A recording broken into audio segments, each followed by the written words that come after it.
할렐루야. 오늘 아침에 기온이 많이 떨어졌죠. 가을이 되다 보니까 또 기온이 불안정해졌어요. 하지만 하나님의 사랑이 우리의 마음을 따뜻하게 감싸 주실 줄로 믿습니다. 오늘은 참 소망 시리즈 8번째 말씀, 나를 새롭게 하는 하나님의 사랑, 이런 제목으로 말씀을 나누겠습니다.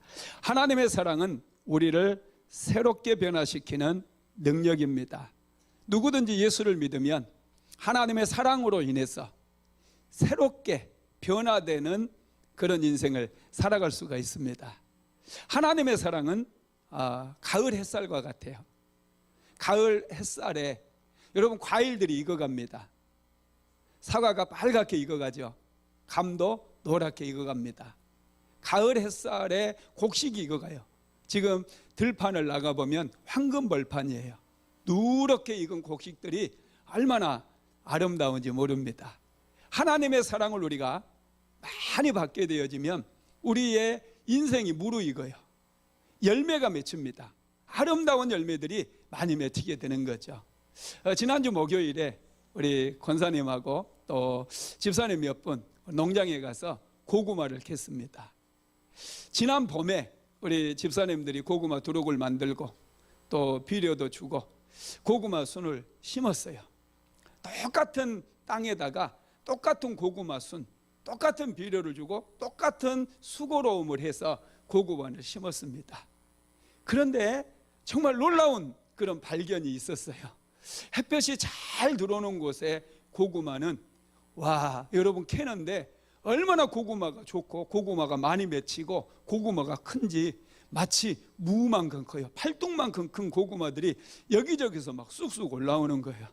그래서 집사님들 막 고구마 캐면서 뭐 탄성을 지르는 거예요. 와 정말로 크다. 할렐루야. 고구마를 캐면서 너무너무 행복해 하더라고요. 그런데 저는 고구마를 캘 때 그늘진 곳에 있는 밭에서 캤어요. 우리 농장 앞에 큰 나무가 하나가 있는데 그 나무가 햇볕을 가리는 거예요. 밭 햇볕을 가려가지고 그늘진 곳입니다. 제가 그곳에서 고구마를 캐는데 고구마가 비교가 돼요. 고구마가 손가락만 해요. 고구마가 몇 개 맺히지도 않았어요. 아무리 땅을 파대고 또 파대도 제가 캔 고구마는 손가락만 하는 거예요. 그런데 우리 집사님들이 캐는 쪽은 햇볕이 잘 들어오다 보니까 막 팔뚝만한 고구마를 막 캐가지고 목사님 이것 좀 보세요, 목사님 이것 좀 보세요 그러는데, 여러분 정말 놀랍지 않습니까? 똑같은 우리 집사님들이 똑같은 땅에 똑같은 거름을 주고 똑같은 고구마 순을 심었어요. 그런데 햇볕이 잘 드는 곳에 고구마는 막 팔뚝만한 고구마들이 주렁주렁 열려가지고 고구마 정말 많이 캤습니다. 올해. 할렐루야. 안 받아가신 분들은 오늘 예배 끝나고 가시면서 고구마 하나씩 꼭 받아가세요. 제가 약속했잖아요. 금요 철야 예배 때 고구마 다 드린다고. 고구마 하나씩 꼭 받아가게 되기를 바랍니다. 여러분 우리 인생도 마찬가지예요. 똑같은 노력을 하고 정말 똑같은 환경 속에서 똑같은 배경 속에서 우리가 살아간다 할지라도 하나님의 사랑을 많이 받은 사람과 하나님의 사랑을 받지 못한 사람들의 인생의 차이는 달라진다는 거예요. 그 깊이가 달라지고 넓이가 달라지고 크기가 달라지는 거예요. 똑같은 땅에 똑같은 순을 똑같은 씨앗을 심었는데 어떤 사람은 정말로 충실하게 열매가 맺히는 거예요. 그런데 어떤 인생을 보면은 항상 안 돼요. 이거 해도 안 되고 저거 해도 안 되고 자꾸 실패가 찾아오는 것이죠. 이게 여러분 하나님의 은혜, 하나님의 사랑에서 차이가 난다는 거예요. 그늘 때문에 햇볕이 가려졌던 고구마는 손가락만한 고구마가 몇 개 열리고 말았어요. 그러나 햇볕이 잘 드는 이 땅에서는 똑같은 수고를 했는데도 팔뚝만한 고구마들이 어마어마하게 막 쏟아져 나오더라는 것이죠.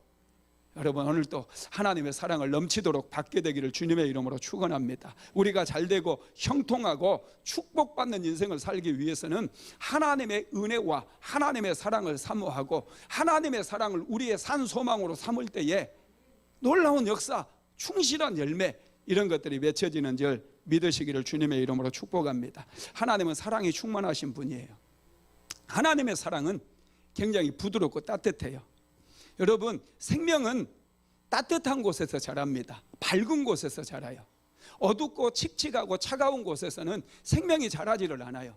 어두운 곳에 자라는 것은 곰팡이에요. 병균이나 세균 같은 게 잘 자라요. 그러나 밝은 곳에서는 여러분, 사과나무, 또 복숭아나무, 배, 그리고 곡식들은 햇볕이 잘 드는 곳에서 충실한 열매를 맺는다는 사실을 믿으시기 바랍니다. 하나님의 사랑은 밝고 따뜻해요. 하나님의 사랑은 부드러워요.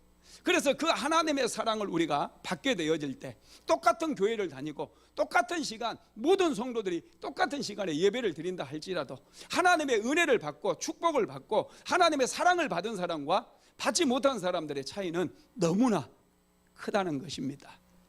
여러분, 그래서 우리 안에는 사모하는 마음이 필요해요. 하나님의 사랑을 갈망하고 하나님의 은혜를 사모하는 그 마음이 필요하다는 거예요. 여러분, 겨울 들판에 한번 이제 좀 있으면 나가보세요. 겨울 들판에 가보면 나무들이 앙상해요. 풀들이 다 말라 있어요. 차가운 곳에서는 생명이 자라지를 못하기 때문에. 그러나 봄이 되면 어떻게 됩니까? 벌써 봄이 되면 따뜻한 바람이 불잖아요. 봄이 되면 따뜻한 햇살이 나무들을 비추잖아요. 이제 싹이 나고 꽃이 피기 시작해요. 열매가 맺혀지기 시작해요. 그리고 뜨거운 이 여름의 햇살들을 견디면서 나무는 충실한 열매를 만들어가게 된다는 것이죠. 우리 인생도 동일하다는 사실을 믿으시고 무엇보다도 하나님의 사랑을 갈망하게 되기를 주님의 이름으로 축원합니다. 우리의 문제는 사랑이 없는 거예요. 하나님의 사랑을 받지 못하다 보니까 우리 안에 문제가 생겼어요. 여러분, 모든 여러분들이 인생을 살면서 세상을 바라볼 때에 사랑의 눈으로 바라보시기를 바랍니다. 사랑의 눈으로 문제를 바라보면 이상하게 따뜻해져요. 세상이 따뜻하고 살만한 곳이고 아름다워져요. 이상하게 차가운 마음으로 세상을 바라보게 되면 냉랭해지고 나도 모르게 내 자신이 거칠어지는 거예요. 다른 사람을 판단하고 비방하고 다른 사람에 대해서 굉장히 이 불신이 찾아올 뿐만 아니라 적대시하는 그런 모습, 그런 나를 발견하게 된다는 거예요. 하나님의 사랑이 우리에게 정말로 필요합니다. 하나님, 나는 사랑이 없습니다. 하나님의 사랑으로 나를 채워주세요. 우리가 그렇게 기도해야 돼요. 하나님의 사랑으로 내 삶이 채워지기 시작하면 내 삶에 행복이 찾아오는 거예요. 내가 제일 행복해요. 충만해져요. 기쁨이 충만해지고 행복이 충만해지고 감사가 충만해져요. 사랑이 메말라 버리면 냉랭해져요. 차가워져요. 차가워지면 내 주변에 있는 사람들이 다 떠나버려요. 차가운 사람하고는 여러분 함께 살 수가 없는 거예요. 하나님의 사랑은 따뜻합니다.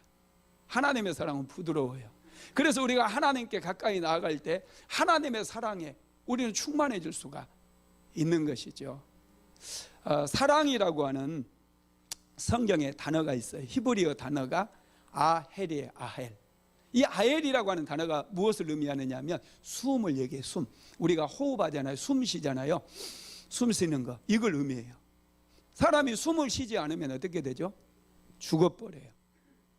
사랑하지 않으면 동일하게 우리가 죽습니다. 사람은 유일하게 사랑받지 못하는 것 때문에 죽는 생물이에요. 개만큼만 우리가 사랑을 받아도, 애완견만큼만 사랑을 받아도 사람은 절대로 죽지 않는다고 그랬어요. 정말 우리에게 필요한 것이 사랑입니다. 특별히 하나님의 사랑, 하나님께서 나를 얼마나 사랑하시는지 그 사랑을 깨닫고 그 사랑을 우리가 받게 되어질 때 우리의 삶에 풍성한 열매가 맺혀집니다. 사랑에는 네 종류의 사랑이 있죠. 첫째가 에로스입니다. 이것은 남녀간의 사랑, 육체적인 사랑을 의미해요. 두 번째가 스토르케. 스토르케는 부모의 사랑을 얘기하죠. 이 세상에서 가장 관대한 사랑, 용납해주는 사랑이 스토르케입니다. 세 번째로는 필리아라는 사랑이 있어요. 필리아는 친구 간의 우정을 얘기하죠. 다윗과 요나단처럼 정말로 믿어주고 신뢰해주고 남녀 간의 사랑보다 더 깊은 사랑, 이게 필리아의 사랑이죠. 네 번째는 아가페의 사랑입니다. 이건 무조건적인 사랑, 하나님의 사랑을 얘기합니다. 내가 잘나서, 내가 성공해서 하나님께서 나를 사랑하시는 게 아니에요.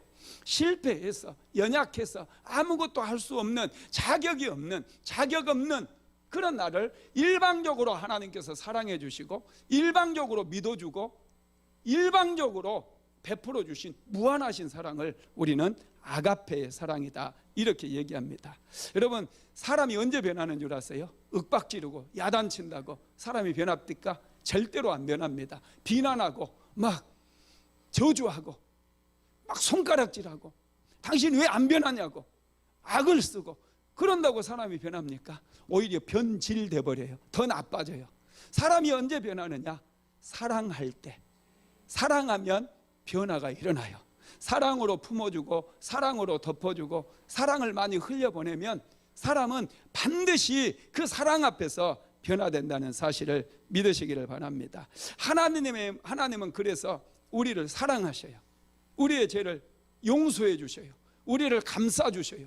우리에게 무한한 사랑, 내가 하나님을 배신하고 하나님의 사랑을 내가 거절한다 할지라도 하나님은 기다리시고 끈질기게 우리를 사랑해 주시는 좋으신 하나님이십니다. 믿으시기를 바랍니다. 그러면 하나님의 사랑은 어떤 사랑일까요? 첫째로 아낌없이 주는 사랑입니다. 오늘 우리가 읽은 본문에 보면은 탕자의 이야기가 나옵니다. 탕자는 아버지에게 자신에게 돌아올 분깃을 다 지금 물려달라고 그래요. 아버지가 돌아가시면 물려받아야 될 재산을 지금 아버지가 살아있는데 그 재산을 물려달라는 거예요. 이건 배은망덕한 짓입니다. 고대 군동에서는 아버지가 돌아가실 때 재산을 상속받을 수 있는 것이지 아버지가 살아계시는데 재산을 상속해 달라는 것은 아버지 빨리 돌아가시라는 얘기와 똑같아서 불효자도 낙인을 찍히고 아주 망나니로 낙인이 찍히는 거예요. 그럼에도 불구하고 아버지는 아들을 사랑했어요. 아들을 사랑했기 때문에 아들이 요구하는 것을 들어주는 거예요. 아들이 달라는 대로 해주는 거예요. 아버지는 탕자가 그 돈을 받아가지고 나가서 고생할 걸 알았어요. 금방 탕진해버릴 걸 알았어요. 그럼에도 불구하고 아버지는 아들을 사랑했기 때문에 아들이 달라는 것을 해줬어요. 아니나 다를까 아들은 아버지의 유산을 다 돈으로 바꿔가지고 먼 타국으로 가버립니다. 그리고 그곳에서 허랑방탕하게 살아요. 얼마 가지 않아 재산을 다 탕진했어요. 사람들이 그를 돼지 농장에 가서 종이 되게 만들어 버립니다. 그런데 돼지들이 돼지 농장에서 돼지를 키우면서 돼지들이 먹는 시험 열매를 그의 양식으로 삼았지만은 그것마저도 주는 사람이 없어가지고 항상 굶주렸고 궁핍했다는 사실이죠. 여러분, 탕자는 원래 부잣집 아들이잖아요. 탕자는 부잣집 아들로서 왕자처럼 풍성한 인생을 살았어요. 그런데 왜 탕자의 삶 속에 궁핍이 찾아왔고 왜 실패가 찾아왔습니까? 그가 아버지의 품을 떠났기 때문에, 아버지의 사랑을 거절하고 자기 마음대로 인생을 살기를 원해서 여러분 그의 삶에 궁핍이 찾아오고 그의 삶에 실패가 찾아왔다라는 거예요. 여러분, 그렇습니다. 우리가 실패하는 가장 근본적인 원인이 어디에 있느냐? 하나님의 품을 떠나는 데서 있어요. 하나님하고 거리를 자꾸 멀리 두려는 데 있다라는 거예요. 죄가 들어오면 사람들은 하나님으로부터 멀어지려고 그래요. 하나님의 품을 떠나서 내가 원하는 대로 내 힘대로 한번 살아보겠다라고 그렇게 생각하기 때문에 우리의 삶에 실패가 찾아온다라는 거예요. 탕자는 다른 게 아니에요. 탕자는 아버지의 품을 떠났어요. 자기가 원하는 삶을 살고 싶었어요. 자기 마음대로 자기의 자기의 이 능력을 개발하면서 마음껏 한번 자기가 원하는 삶을 살고 싶었습니다. 그래서 아버지의 품을 떠났어요. 그런데 신기하게 그의 삶에 실패가 찾아오고 가난이 찾아오고 굶주림이 찾아오게 되었다라는 것이죠. 여러분, 하나님께서 아담과 하와를 만드셨잖아요. 그리고 그들을 위해서 에덴 동산을 창설을 하십니다. 에덴 동산에서 아담과 하와가 살아가게 만들었어요. 하나님께서 아담과 하와에게 생육하고 번성하고 땅에 충만하라고 축복해 주셨어요. 그런데 아담과 하와가 하나님의 말씀에 불순종하게 됩니다. 동산 중앙에 있는 나무의 실과는 먹지 말라고 분명히 하나님께서 말씀하셨어요. 하나님께서 늘 찾아와 주셔서 아담과 하와와 교제도 나누었어요. 그럼에도 불구하고 마귀의 유혹에 넘어가서 아담과 하와가 하나님의 말씀에 불순종하고 선악과를 먹었어요. 이것은 하나님의 사랑을 거부해버린 것이고 하나님의 품을 떠난 것이 된 거예요. 그래서 아담과 하와는 결국 에덴 동산에서 추방되어 버리고 말았다라는 것이죠. 여러분, 탕자 역시도 아버지의 품을 떠나서 먼 나라로 가버렸어요. 아버지와의 거리가 멀어져 버렸어요. 아버지와 거리가 멀어지면 멀어질수록 그에게 찾아왔던 것은 실패였고 그에게는 가난이 찾아왔다라는 거예요. 탕자는 고통을 당합니다. 굶주림 때문에 어려움을 당합니다. 아버지의 품을 떠났던 탕자는 어떻게 됩니까? 가진 재산을 다 탕진했어요. 읽어봅시다. 누가복음 15장 13절로 14절입니다. 그 며칠이 안 되어 둘째 아들이 재물을 다 모아가지고 먼 나라에 가 거기서 허랑방탕하여 그 재산을 낭비하더니 다 없앤 후 그 나라에 크게 흉년이 들어 그가 비로소 궁핍한지라. 아버지의 품을 떠났을 때 탕자는 방향을 잃어버렸어요. 인생의 목표를 잃어버렸어요. 목적지가 흔들리다 보니까 삶의 방향을 전혀 잡지를 못하는 거죠. 그의 삶에 혼동이 찾아왔어요. 그는 타락했어요. 허랑방탕하게 인생을 살아갈 수밖에 없었어요. 우리 인생의 목적지가 어디입니까? 우리는 하나님을 바라보는 거예요. 하나님께 영광을 올려드리는 것이 우리의 삶의 목적이 돼야 돼요. 그럴 때 우리는 바르게 방향을 잡을 수 있어요.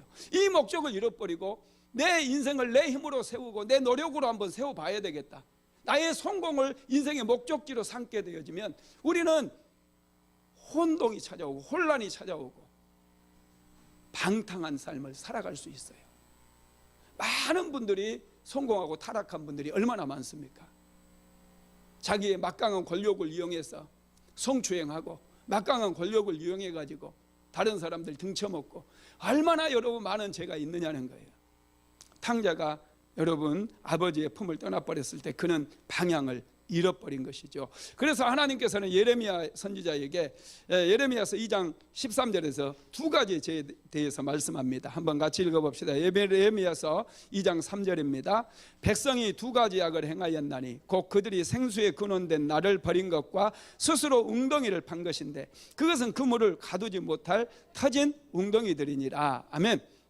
두 가지 죄 중에 첫 번째가 생수의 근원이 되신 하나님을 버린 거라는 거. 하나님의 품을 떠난 것이 하나님을 버린 것이 되어버린 거예요. 하나님의 사랑을 버리는 것, 거부한 것이 되어버린 거예요. 탕자는 아버지의 사랑을 거부한 거예요. 그리고 스스로 웅덩이를 판 게 두 번째 죄잖아요. 스스로 웅덩이를 팠어요. 내 힘으로 성공하려고, 내 힘으로 형통하게 되어보려고, 내 힘으로 뭔가 성취하려고 노력했던 그런 삶을 우리는 스스로 웅덩이를 팠다고 그렇게 얘기를 하는 거예요. 여러분, 고구마 아까 제가 비유로 말씀드렸죠. 고구마들이 스스로 열매를 맺기 위해서 노력하지 않았어요. 밤만 계속 되어버렸으면 다 죽었어요. 하나님께서 햇살을 내려주셨기 때문에 그 햇살을 받아서 그들이 충실한 고구마 열매를 만들어내는 거예요. 저와 여러분도 마찬가지예요. 내 노력과 내 수고가 아니에요. 내 지혜가 아니에요. 하나님께서 주시는 그 사랑, 하나님께서 주신 그 은혜를 우리가 받아야 돼요. 받아서 누릴 수 있어야 돼요. 그럴 때 우리의 삶에 풍성한 열매가 맺힌다는 거예요. 할렐루야. 여러분, 그렇습니다. 우리는 스스로 웅덩이를 파려고 그래요. 자꾸 내 힘을 의지해서, 내 능력을 의지해서, 내 지혜를 의지해서 뭔가 이루려고 하는 거예요. 그런데 여러분, 그게 터진 웅덩이라는 거예요. 아무리 내 수고를 쏟아붓고 내 노력을 쏟아부어도 채워지지 않는다는 거예요. 열매로 연결이 되어지지 않는다는 거예요. 하나님을 떠난 인생은 반드시 실패할 수밖에 없다라는 거고요. 하나님의 사랑을 받지 못하면 우리는 열매를 맺을 수가 없습니다. 하나님의 품을 떠나면 여러분 죄된 삶을 삽니다.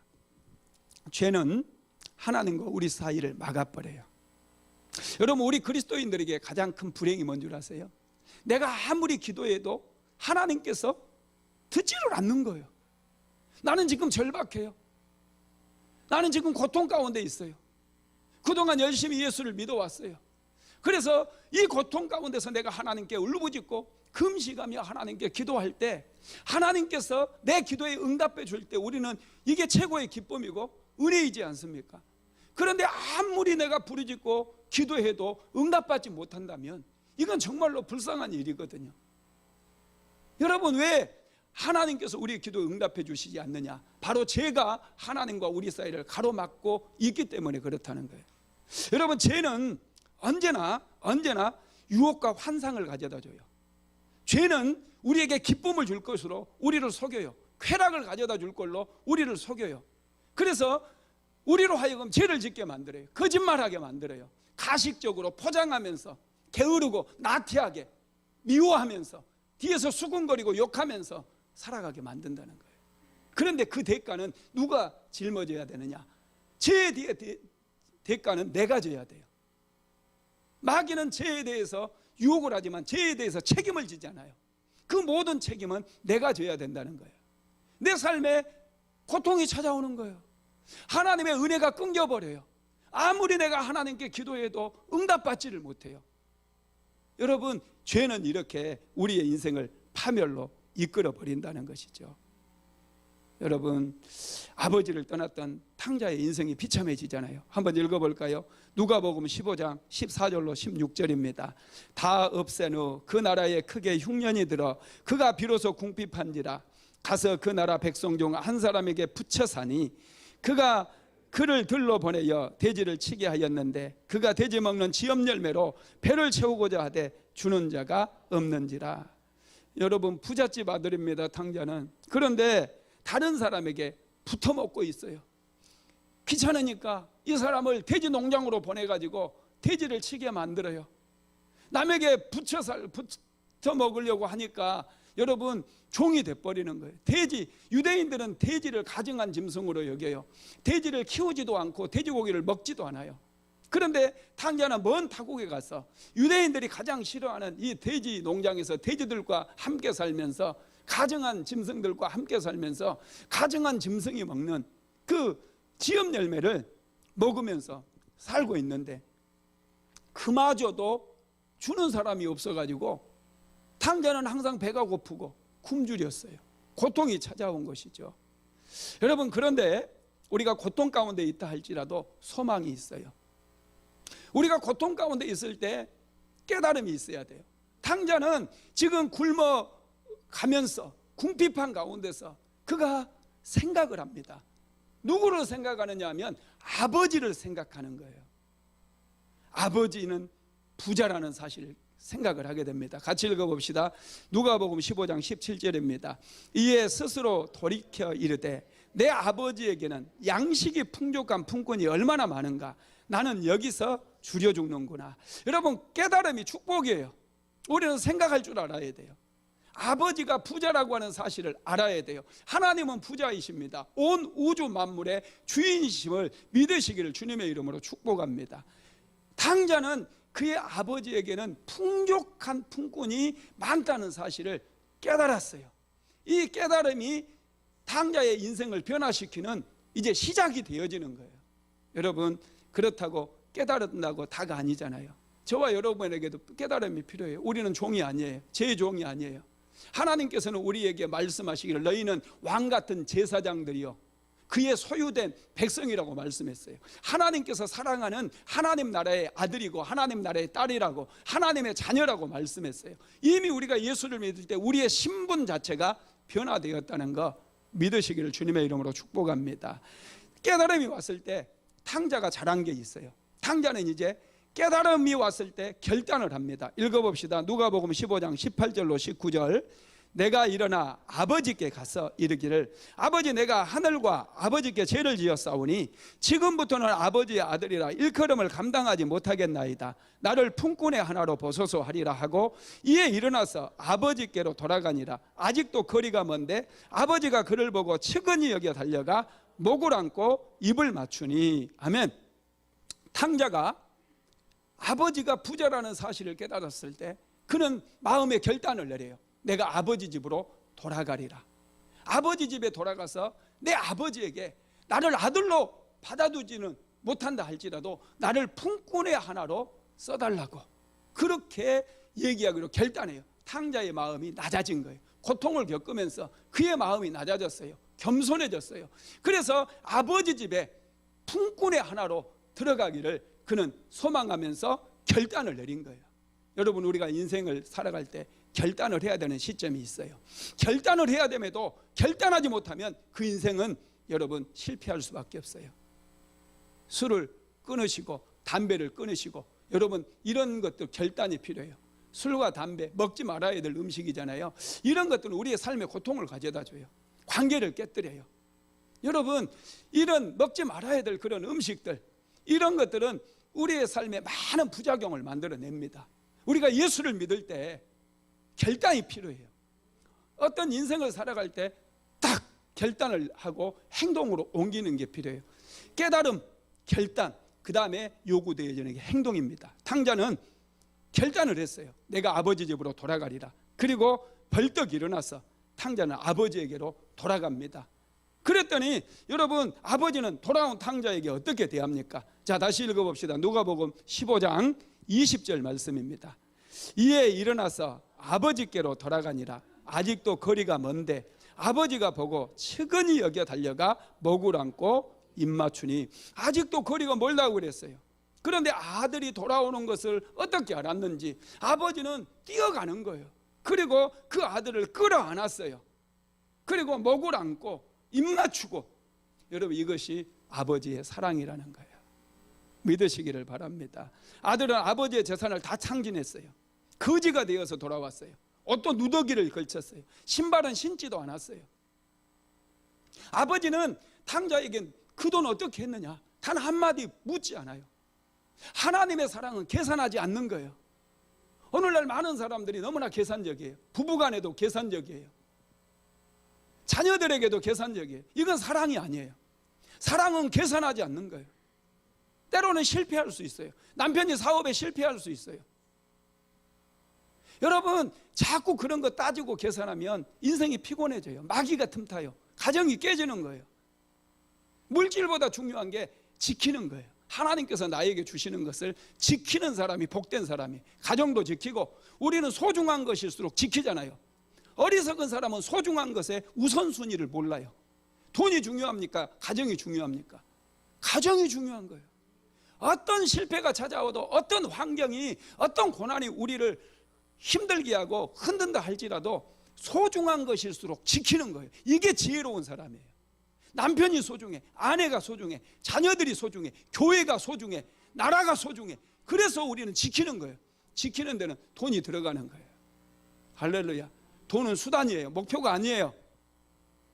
이것을 분별할 줄 아는 사람이 지혜로운 사람이에요.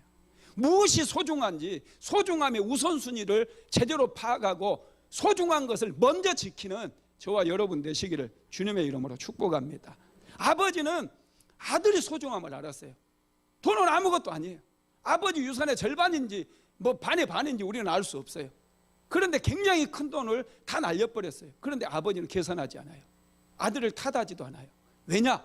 아들이 소중하기 때문에. 이 아들에게 어떻게 말합니까? 이 아들은 내가 잃어버렸다가 다시 찾은 아들이라는 거예요. 그래서 소중하다는 거예요. 이게 하나님의 사랑인 거예요. 저와 여러분을 대할 때 하나님은 계산하지 않아요. 내가 무슨 뭐 봉사하고 40일 금식하고 내가 11조를 1000만 원을 하고 이런 거 하나도 계산하지 않아요. 하나님께서는 나 있는 모습 그대로, 내가 부족하고 실패했어도 아무것도 하나님 앞에 드리지 못해도 하나님께서 있는 모습 그대로 우리를 용납해 주시고 사랑해 주신다는 거예요. 그래서 우리도 그 하나님의 사랑을 받아야 여러분 제대로 사랑할 수 있고 제대로 섬길 수가 있다라는 거 믿으시기 바랍니다. 두 번째로 하나님의 사랑은 기다려주는 사랑이에요. 아버지는 탕자가 집을 나갔을 때부터 아들을 기다립니다. 그런데 여러분, 탕자는요 아버지를 떠나는 순간부터 아버지를 잊어버려요. 아버지를 기억하지 않아요. 그는 친구들이 있었고 돈이 있었고 장기가 있었잖아요. 그것들과 더불어서 그는 즐겁게 살았어요. 재밌게 살았어요. 아버지는 전혀 생각지 않았어요. 그런데 탕자가 언제 아버지를 생각해요? 이 고통 가운데 그가 완전히 실패하고 돼지 우리에 보내져 가지고 돼지들이 먹는 꾸중물을 그냥 탁 후벼 가지고 지엽 열매 몇 개 나오면 그거 지가 먹었어요. 그렇게 돼지 수준으로 인생이 추락하니까 그때서야 아버지를 생각하는 거예요.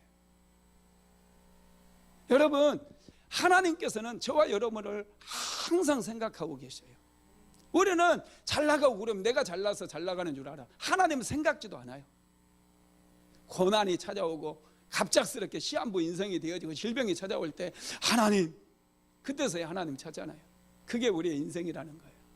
그런데 여러분, 우리가 늘 하나님의 사랑을 생각하고 하나님의 목마르고 하나님의 사랑을 갈망하고 그럴 때 하나님께서는 우리를 더 사랑해 주시고 더 풍성한 은혜로 채워주심으로 삶의 열매가 풍성하게 맺히게 하신다는 것을 믿으시기를 바랍니다. 아버지는요, 아들이 멀리서 오는 모습을 보고 단방에 알아봐요. 여러분, 아버지의 나이가 얼마쯤 됐을까요? 60은 넘었을 거예요. 제가 신학대학원 다닐 때 안경을 안 썼는데 갑자기 한 분이 나를 지나가면서 툭 치는 거예요. 목사님, 왜 나를 보고도 모른 척 하세요? 아이고, 전도사님이셨어요. 제가 그랬어요. 안 보이는데 좀 멀리 있으면요 잘 안 보여. 얼굴이 안 보여요. 그러니까 모르고 그냥 지나가는 거죠. 오해를 하더라고요. 그래서 이제 제가 안경을 끼웠는데 여러분, 아버지는 눈이 아직 안 좋아요. 노안이 왔어요. 그래서 멀리에 오는 그 아들을 제대로 알아볼 수가 없거든요. 그런데 멀리서 오는 그 아들을 단방에 알아본 거예요. 사랑하니까. 사랑하면 보이는 거예요. 사랑하면 느끼는 거예요. 사랑하면 작은 신음에도 응답해 줄 수 있는 거예요. 믿으시기를 바랍니다. 세 번째로 아버지의 사랑은, 하나님의 사랑은 보호해 주는 사랑이에요. 탕자의 아버지는 매일마다 동네 어귀에 나가서 그 아들을 기다렸어요.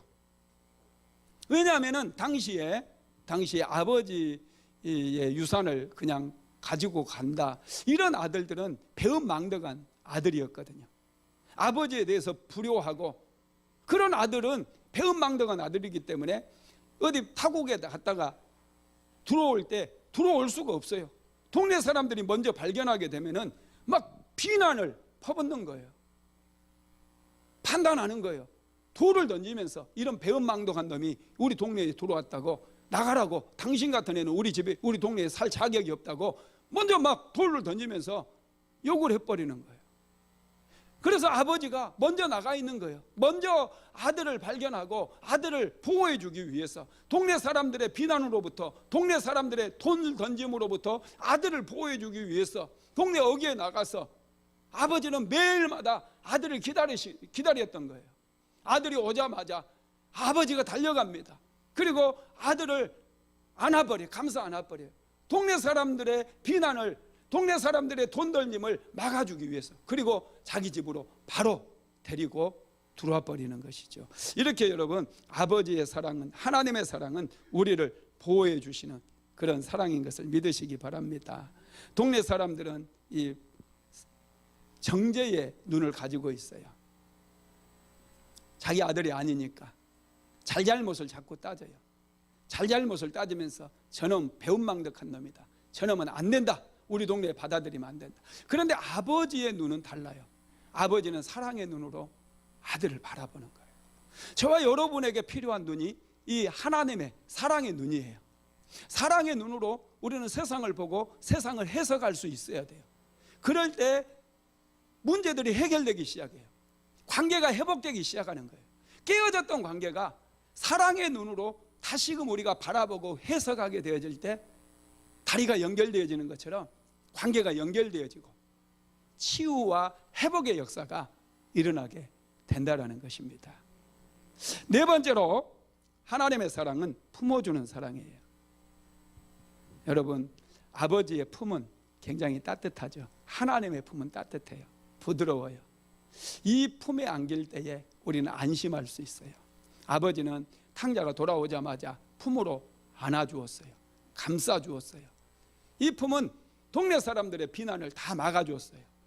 따뜻한 품이기 때문에. 그래서 이 품으로 안아주었을 때 탕자는 이제 종이 신분이 아니라 아들의 신분으로 회복될 수 있었고, 아들로서 자아상이 회복이 되어지고 자존감이 높아져 가지고 아들로서 당당하게 살아갈 수 있도록 바꿔주는 거예요. 여러분, 우리에게도 하나님께서는 품을 주셨어요. 우리는 품어줘야 돼요. 사랑하는 남편을 품고 사랑하는 아내를 품어주고 가족들을 품을 수 있어야 돼요.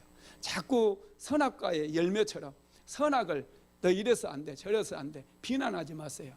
사랑은 품어주는 거예요. 감싸주는 거예요. 그럴 때 그곳에서 변화의 역사가 일어나는 거죠. 이 아프리카 남수단이라고 하는 나라가 있는데 그곳에 톤주라고 하는 그런 마을이 있어요. 이 톤주에는 딩카족이라고 하는 아주 용맹한 부족들이 살아가고 있습니다. 이 딩카족은요, 태어나서부터 울지 않는, 절대로 울지 않는 그런 종족으로 유명해요. 이 사람들은 성장하면서 생잎발을 하나를 뽑는데 생잎발 뽑아본 적이 있어요? 맞지도 안 하고. 이 사람들은 생잎밥을 뽑아내도 울지를 않아요. 눈물 한 방울 흘리잖아요. 독한 놈들이. 그리고 얼굴에 또 V자를 새깁니다. 얼굴에다 V자 흉터를 만들어요. 어떻게 만드냐면 이 새 V자 된 새를 빨갛게 달고 가지고 얼굴에 딱 도장을 뜨듯이 딱 이렇게 찍어버려요. 그런데도 울지 않아요. 한번 해보면 다 울걸 우리는. 그렇게 아주 이 독한 민족이거든요. 그런데 이 딩카족이 단 한 사람의 죽음 때문에 그들은 대성통곡을 하면서 몇 날 며칠을 그렇게 울부짖었어요. 그 사람이 누구냐? 우리나라 사람이에요. 이태석 신부라고 하는 이 사람의 죽음 때문에 그들은 대성통곡을 했습니다. 그러면 왜 이분 때문에 울었느냐? 이분은 2001년부터 2008년까지 8년 동안 수단의 톤즈 마을 딩카족을 섬기면서 그들에게 많은 사랑을 베풀어 주었습니다. 이분이 아프리카를 여행하면서 이 딩카족 마을에 가게 되었어요. 딩카족은 너무나 가난했어요. 하루 한 끼도 제대로 먹지를 못해요. 아이들은 영양실조에 걸려가지고 배쩍 말라 있어요. 그리고 많은 부족들이 전쟁에 상처를 입어가지고 파상풍에 걸리고 또 신발도 신지 않기 때문에 가시에 찔리고 그래가지고 그들의 평균 수명이 40세도 안 되는 거예요. 정말로 예수님마저도 그 땅을 버린 것 같은 절망의 땅이었습니다. 그것을 보고 이태석 신부가 하나님께 기도를 해요. 하나님, 하나님의 마음으로 이곳에 남겠습니다. 이들을 섬기겠습니다. 그리고 그곳에 남아가지고 그 사람들을 품고 하나님께 기도하면서 그 사람들을 섬기기 시작했어요. 건물을 다 전쟁 때문에 부서졌던 건물을 보수해가지고 학교를 짓고 아이들에게 공부를 가르치고 한국에서 학용품을 공수해가지고 학용품을 나눠주고 학생증도 발급해주고 태양열을 이용해가지고 전등도 설치해주고 우물을 파가지고 깨끗한 물이 나오게 해주고 그동안에 그 사람들은 물이 없어가지고 물을 구하기 위해서 몇 시간 동안 물 한 바퀴에서 가져오기 위해서 몇 시간 동안 걸어가서 길러왔어요. 그 물도 오염된 물이에요. 그곳에 우물을 파주고 또 멀리에 사는 아이들을 위해서 기숙사를 지어가지고 아이들로 하여금 공부하게 만들고 또 아이들 발 사이즈, 어른들 발 사이즈 다 그려가지고 신발을 만들어서 신발을 신겨주고 그들과 함께 했어요. 그들을 품고 그들과 함께 하면서 그들을 섬겼어요.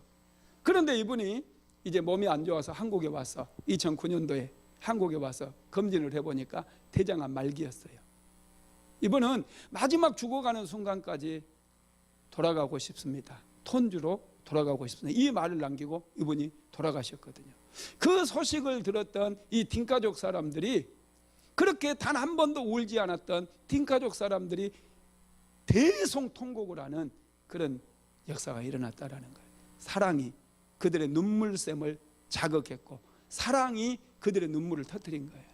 여러분, 하나님께서는 이태석 신부보다도 더 우리를 사랑하시는 거 믿으시기 바랍니다. 죄에 모여서 우리는 죽을 수밖에 없었어요. 죄 때문에 우리는 망할 수밖에 없었어요. 영원한 지옥에 빠질 수밖에 없었어요. 그런데 하나님께서 그의 독생자 예수님을 이 땅에 보내셔서 우리 대신 십자가에 못 박혀 죽게 하심으로 우리의 죄를, 하나님 자신의 죄가 아니라 우리의 죄를 대신해서 죽게 만들었어요. 죄값을 치르게 만들었어요. 그리고 누구든지 예수를 믿기만 하면 구원 받게 해주신 거예요. 여러분, 하나님의 사랑은 바다보다도 깊고 온 우주보다도 넓은 사랑이에요. 그런 사랑을 우리가 경험하고 그런 사랑을 우리가 받아야 돼요. 그래야지 우리가 메마르지 않고 차갑지 않고 냉정하지 않고 나누면서 베풀면서 따뜻한 인생을 살아갈 수가 있다라는 것입니다. 여러분, 그렇습니다. 하나님의 사랑은 품어주는 사랑이에요. 우리가 아무리 큰 죄를 졌다 할지라도 하나님의 사랑은 우리를 품어주고 우리를 용납해 주는 줄 믿으시기 바랍니다. 다섯 번째로 하나님의 사랑은 가장 좋은 것을 주는 사랑입니다. 자, 누가복음 15장 21절로 24절 말씀 같이 한번 읽어봅시다. 아들이 이르되 아버지, 내가 하늘과 아버지께 죄를 지었사오니 지금부터는 아버지의 아들이라 일컬음을 감당하지 못하겠나이다 하나 아버지는 종들에게 이르되 제일 좋은 옷을 내어다가 입히고 손에 가락지를 끼우고 발에 신발을 신기라. 살찐 상아지를 끌어다가 잡으라. 우리가 먹고 즐기자. 이 내 아들은 죽었다가 다시 살아났으며 내가 잃었다가 다시 얻었노라 하니 그들이 즐거워하더라. 아멘. 아버지는 아들이 지금 아버지 집에 오면서 생각한 말이 있어요. 아버지, 나를 아버지 집에 품꾼의 하나로 써주소서. 지금 이 말을 준비했거든요. 몇 번씩 되뇌이고 왔거든요. 그런데 아버지는 그 말을 할 것을, 자녀가 그 말을 할 것을 알았어요. 그래서 그 말을 못하게 막아버리는 거예요. 사람들에게 뭐라고 얘기합니까? 제일 좋은 옷을 가져다가 입히고 손에 가락지를 끼워주고 신을 신기라는 거예요. 신분을 다시 회복시켜주는 거예요. 가장 좋은 것, 가장 좋은 옷 입히라는 거예요. 아버지가 다 준비해놨어요. 손에 가락지를 끼워주는 거, 상속자의 신분을 회복시켜주는 거예요. 너는 다시 내 아들이고 너는 내 상속자다. 신발을 신겨줬어요. 너는 종이 아니라는 거예요. 너는 내 아들이라는 것을 못을 박아버리는 거예요. 너는 품꾼이 아니다. 품꾼이라는 말은 입에도 꺼내지도 말아라. 이게 하나님의 사랑이에요. 하나님은 여러분 우리를 하나님의 자녀로 삼아주셨어요. 우리는 더 이상 종이 아니에요. 종처럼 살지 마세요. 종처럼 살면 안 돼요. 우리는 하나님의 자녀이기 때문에 자녀로서 하나님 나라의 상속자로서 왕같은 제사장으로서 품위 있게 살아야 돼요. 말을 할 때도 품위 있게 하시고 그냥 이 안산에 이 작은 동네에 산다고 그냥 막 쓰레기 같은 말들 쏟아내지 마시고 욕하지 마시고 거짓말하지 말고 포장하지 말고 정직하게 내가 하나님의 자녀라는 사실을 확신하시고 내 생각하는 것도 좀 달라지고 말하는 것도 달라지고 행동하는 것도 좀 달라져야 돼요. 그래야 여러분 우리의 수준이 높아지고 우리의 수준이 높아지면서 내 삶의 환경의 수준이 높아지는 거예요. 여러분이 부자가 되고 성공하고 잘 되어지는 것은 내가 하나님의 자녀가 되었다는 것을 확신하고 거기에 걸맞는 삶을 살아가는 거예요. 그럴 때 여러분 우리의 인생에 놀라운 변화가 일어날 수 있다는 것을 믿으시기를 주님의 이름으로 축복합니다. 우리는 더 이상 종이 아니에요. 아버지는 가장 좋은 것을 내어다가 아낌없이 주었어요. 하나님은 우리에게 가장 좋은 것을 주셔요. 쓰레기 주시지 않아요. 남이 입다가 버리노 주지 않아요. 남이 신다가 버린 신발 주지 않아요. 하나님께서 우리에게 주실 때 가장 좋은 것, 정말로 아까운 것, 소중한 것을 우리에게 주신다는 거 믿으시기 바랍니다. 우리의 삶에 가장 소중한 것, 그것을 여러분 우리도 알아야 되는 것이죠. 미녀와 야수라고 하는 만화 영화가 있어요. 여러분들 한 번쯤은 다 보셨을 텐데 이 야수가 된 왕자는 마녀의 저주로 인해서 야수가 되어버렸잖아요. 그리고 완전히 폐허가 된 그런 왕궁에서 야수로 슬프게 살고 있어요.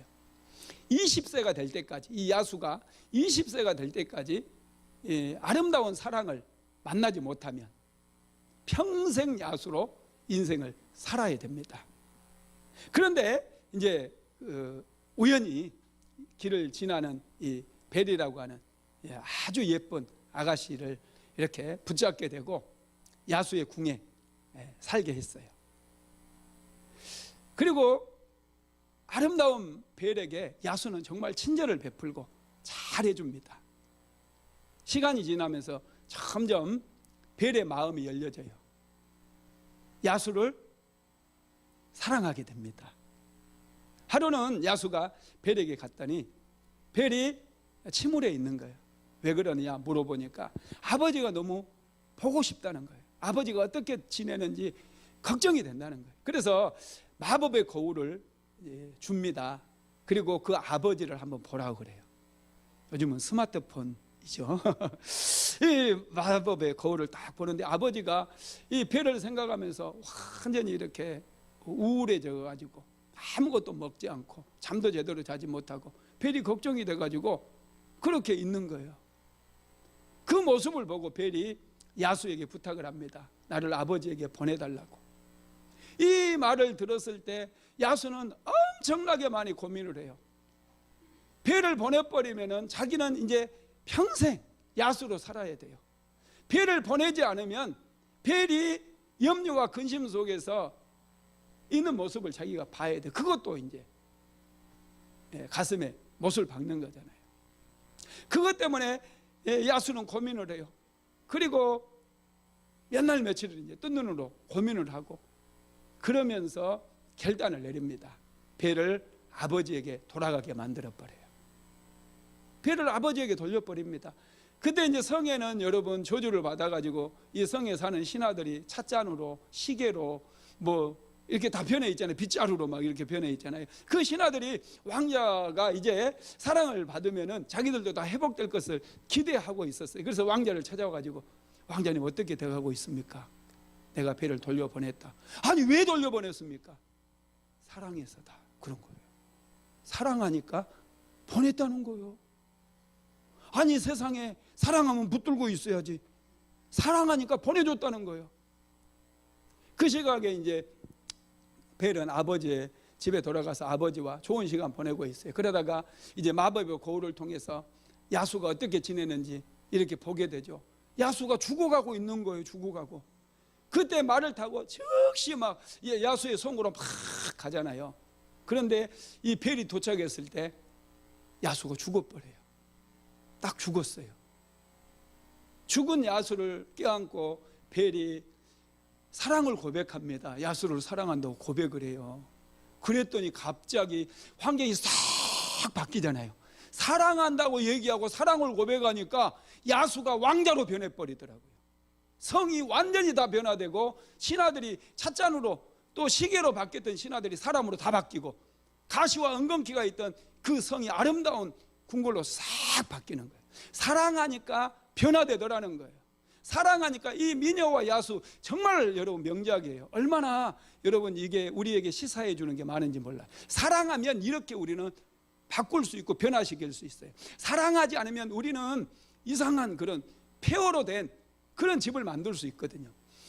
가진 게 없어도 때로는 실패해가지고 고통을 받고 있는 그런 가정이라 할지라도 서로 사랑하게 되면 그것이 천국이 되어지고 그곳이 하나님께서 함께 하시는 가장 행복한 장소가 될 수 있다는 거예요.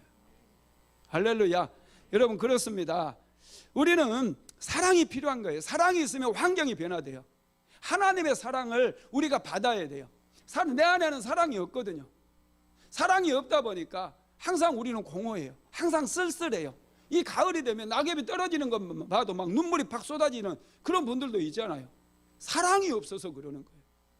사랑만 있으면 가을에 떨어지는 낙엽을 보아도 낙엽 쉬어버려. 할렐루야. 그거 가지고 뭐 시를 쓰고 그러지는 않아요. 여러분 그렇습니다.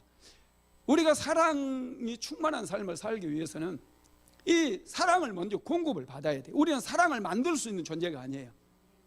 죄로 인해서 우리는 사랑을 잃어버렸어요. 우리 스스로 사랑을 만드는 게 아니에요. 그렇다고 한다면 사랑이 충만하신 분에게 가서 이 사랑을 공급받아야 돼요. 가장 무한한 사랑, 변함없는 사랑을 가진 분이 하나님이라는 거예요. 그래서 하나님께 하나님 나는 사랑이 없습니다. 하나님 사랑으로 채워주세요. 사랑으로 충만케 해주세요. 그러면 하나님께 사랑으로 충만해져 가지고 갑자기 기쁨이 넘치게 되고 막 삶에 열정이 생기게 되는 거예요. 막 힘이 생기기 시작하는 거예요. 그래서 하는 일들이 잘 되게 되는 거예요. 돈이 없는 것 때문에, 통장에 돈이 없는 것 때문에 걱정하지 마세요. 염려하지 마세요. 내 마음에 사랑이 없는 것 때문에 우리는 두려워해야 되고, 사랑이 식어버린 것 때문에 우리는 걱정해야 돼요. 사랑만 있으면 다 해결돼요. 그래서 하나님은 사랑이시다, 이런 말씀하는 거예요. 우리가 죄지었음에도 불구하고, 세상이 이렇게 개판으로 돌아감에도 불구하고 하나님의 사랑 때문에 이 세상이 유지되고 있는 거예요. 이런 하나님의 사랑을 우리가 공급을 받아야 될 줄로 믿습니다. 하나님의 사랑은 모든 것을 가능하게 합니다. 우리를 살아가게 하고, 우리를 생존하게 하고, 형통하게 만든다는 거죠. 말씀을 마무리하겠습니다. 우리 주변에 아직도 하나님의 사랑을 알지 못한 사람이 너무나 많아요. 여러분, 우리는 이 사람들에게 하나님의 사랑을 나누어 줘야 돼요. 우리가 먼저 사랑에 충만하지 못하면, 오늘날 교회가 왜 손가락질을 당하고 왜 비난을 받습니까? 사랑이 없기 때문에 그래요. 사랑이 없어서, 사랑을 흘려보내지 못하다 보니까, 아니 우리는 그런다 치더라도 너희들은 하나님을 아는 사람들인데 왜 너희들에게 사랑의 향기도 나지 않느냐? 왜 너희들에게는 사랑이 없느냐? 세상이 우리를 걱정하고 세상이 우리를 책망한다라는 거예요. 우리들에게 정말로 필요한 것이 하나님의 사랑인 것을 믿으시기 바랍니다. 사랑을 나누려면 사랑을 받아야 돼요. 하나님, 나에게 사랑을 주세요. 아버지는 탕자에게 사랑을 주었어요. 탕자에게 계산하지 않았어요. 탕자에게 일방적으로 사랑을 쏟아 부어 주었을 때 탕자의 자아상이 회복이 되어집니다. 두 번째로 탕자의 신분이 회복이 되어집니다. 그래서 탕자는 여러분 행복하게 잘 살았어요. 할렐루야. 여러분, 저와 여러분도 마찬가지입니다. 사랑이 해답이에요. 우리의 산 소망은 사랑에서 나옵니다. 예수 그리스도가 우리의 산 소망이 되고 참 소망이잖아요. 예수님 안에 사랑이 있기 때문인가 믿으시기를 주님의 이름으로 축복합니다.